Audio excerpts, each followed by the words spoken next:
Pensar na sociedade hoje e há décadas atrás implica pensar em diversos movimentos sociais, entre eles o movimento estudantil.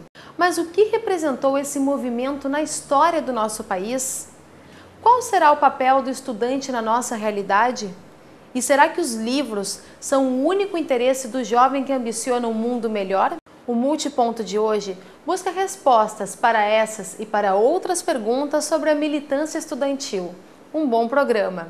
No caso do Brasil, esse surgimento dessa explosão do movimento estudantil tem muito a ver, por um lado, com o questionamento do Estado Novo, claro que sim, tem muito a ver também com a luta contra o fascismo na Segunda Guerra Mundial, tem a ver também, depois da Segunda Guerra Mundial, com a denúncia da militarização do planeta, ameaça da bomba atômica, da Guerra Fria.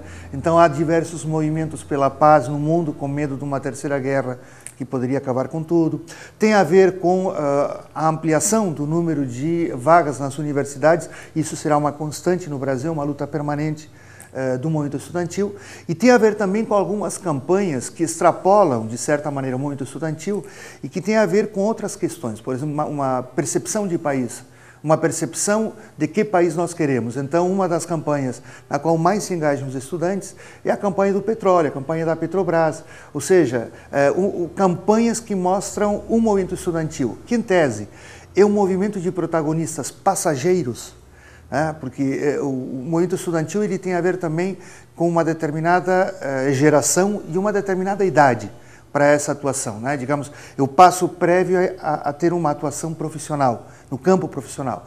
Então, mostra também que o movimento estudantil tem essa generosidade de se preocupar com outras questões que não lhe dizem respeito imediatamente, mas tem a ver, sim, com a consolidação de um Estado e de um país no qual eles se enxergam no futuro como protagonistas. Eu vivi um momento de exceção, né, em pleno vigor da ditadura.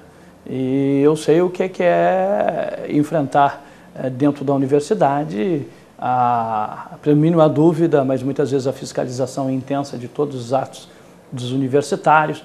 Eu me lembro que nós tivemos um incidente em um ônibus que quebrou um vidro, né, e que foi todo mundo parar na reitoria, na frente do reitor, né, e eu acho que a partir daí nós éramos muito mais políticos por indignação do que propriamente, naquele momento, por aptidão política. O que era a luta? Era tu poder fazer aquilo que um jovem não podia na escola. Os diretores da escola eram do partido da Arena, não existia outra hipótese.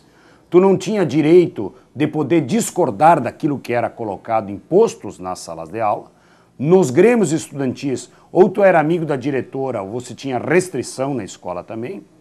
E sem sombra de dúvida, os militares governando diziam e ditavam aquilo que era para fazer. Por exemplo, hoje você não tem educação moral e cívica no colégio, ou o ESPB, que eram matérias que nos obrigavam a ter, mesmo você não concordando. Então foi uma coisa natural, o jovem, a rebeldia era contra o sistema. Na nossa época era bastante forte e até então perigoso também, né? Afinal de contas a gente estava bem no final da ditadura militar. Fomos perseguidos, fomos espancados, entendeu? Fomos expulsos das escolas, né? Exatamente pela nossa postura política. Então, naquela época realmente a coisa era bem mais, como é que eu vou dizer, não era muito tão tranquila quanto hoje. Eu acho que naquela época ainda tinha muitas coisas obscuras acontecendo, né? Dentro do movimento. Então as pessoas sumiam, as pessoas espancadas, como eu te disse, entendeu? Então isso acontecia muito. Eu acho que naquela época a coisa era bem mais séria. Quando digo séria, não no sentido que não menos sério hoje. Eu digo havia perigos, né? Na militância estudantil. Foram muitas coisas que mudaram na década de 60, 70, 80, 90 e tal. São 50 anos, né? E ainda bem, tem milhões de coisas interessantes e tal. Então, a minha experiência é de uma época em que o movimento estudantil era mais articulado, mais forte, e a sua capacidade de se comunicar, liderar e participar das coisas mais importantes do país foi notória e óbvia, senão a ditadura não iniciava incendiando o prédio da Uni na Praia do Flamengo, mas tinha um símbolo mesmo, que era varrer com aquele negócio, né? Mudar, inclusive, determinadas lógicas do currículo. Na década de 60, nós vamos ter uma espécie de universalização do movimento estudantil naquilo que nós chamamos de movimento de 68, que ocorre praticamente em todo o mundo, todos os países do mundo são atingidos por isso, e que mostram justamente o momento em que aquela geração de estudantes que tem um padrão de vida como nunca tiveram os seus pais, começam a fazer questionamentos como nunca ninguém fez, e como movimento, né? E começam a ter demandas diferentes e inéditas daquilo que tinha sido feito anteriormente. O movimento estudantil no ano 77, e universitário em particular, é o primeiro ainda na ditadura, que vai terminar formalmente em 84, ainda era um período bem difícil, o movimento estudantil vai ter um certo papel protagônico, assim, no sentido de começar a fazer mobilizações de rua com temas da universidade, dos estudantes, coisa que tinha ficado apagado e tal.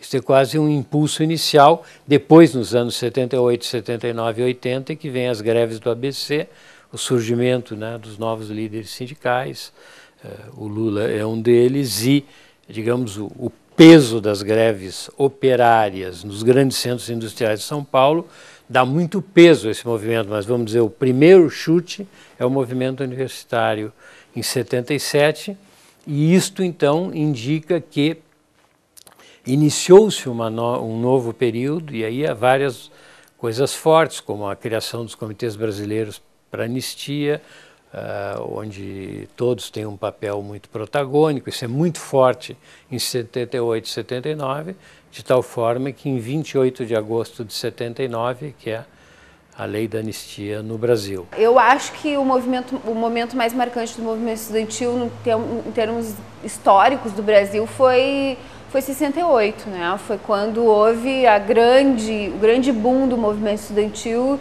e a grande resistência à ditadura militar. Mas para mim, pessoalmente, foi mais marcante o Fora Collor, porque eu participei diretamente, né? Também participei do finalzinho da luta pelas diretas, né? Ainda em 84 eu ainda estava no primeiro grau, mas participei do comício das diretas, e ali também o movimento estudantil cumpriu o seu papel.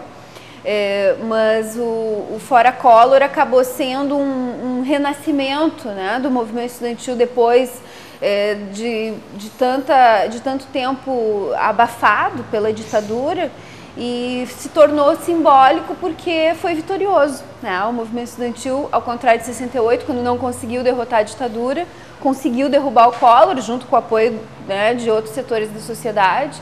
Mas foi importante porque foi uma vitória grande, e isso mostrou para a juventude que ela podia ter um papel protagonista nos rumos do país, nos destinos do país, fortalecendo também esse sentimento de que vale a pena lutar e de que a luta pode ser vitoriosa.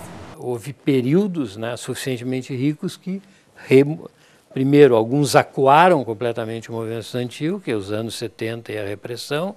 O final dos 70 é a volta a um certo protagonismo que se estende ao longo de uma parte dos 80, a frustração da nova república e da primeiro governo indiretamente eleito acaba fazendo um final de década 80 meio xoxo e um pouco desmobilizante para o movimento estudantil, menos a partir do fato que o Collor de novo reaviva através, né, da mobilização do movimento estudantil. E aí se entra no longo anos 90, onde, bom, os governos Collor e Fernando Henrique, suas escolhas políticas e ideológicas, suas vitórias legítimas e tal, condicionaram muito e alteraram não só as formas culturais, isso é uma coisa mundial, como alteraram também eu acho, as próprias ambições de cada estudante. A década de 80 é uma década de muita presença estudantil nas ruas.